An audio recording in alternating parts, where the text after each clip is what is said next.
Financial advisors have called on women to prioritize their financial planning and ensure that they set and achieve both short and long-term financial goals. Financial planning and proper budgeting is vital as many households are run by single women. The cost of short-term debt such as personal loans and credit cards is said to contribute to the high level of indebtedness. Interest on credit cards can be as much as 22% a year. Many consumers are finding it difficult to save as a result. When you have a huge credit card to pay, it's usually better to pay off the debt first and then to probably try and save and invest afterwards. Because if you're going to pay debt and you're trying to save and invest, it might be difficult and conflicting. So the best thing to do is to pay off the debt and then start to save and invest. A combination of savings and investment is advised in order to have a balanced portfolio. Experts say that a bank account should be used to save for short-term goals. And when it comes to long-term goals like retirement funding and education, exchange-traded funds and unit trusts can be considered. This will help beat inflation in the long term. Normally when you look at savings, that is where you put it for a shorter term and where the money is not exposed to volatility, meaning you don't lose value, you just earn interest.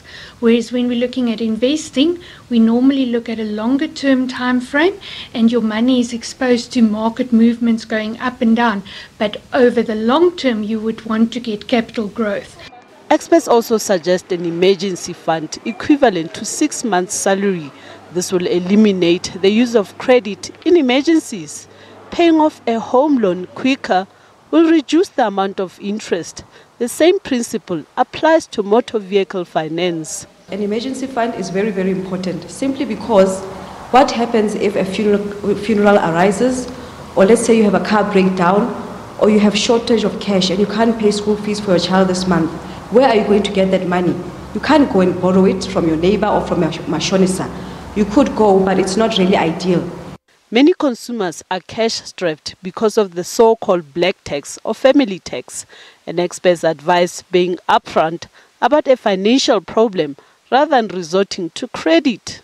Black tax is a very difficult situation. As we grow up, our parents raise us, they take us to school, they give us a good future, they provide for us, they provide food for us, and they raise us normally in a good way. And we want to thank them and want to give back to them, which there's nothing wrong with that. It's very, very good. But the problem arises when you have a great deal of pressure on you and you start feeling burdensome. Now, the best way to solve this is to sit down with your family and discuss your family financial situation with them. Another warning is to study the type of marriage contract signed. Being married in community of property has its pros and cons.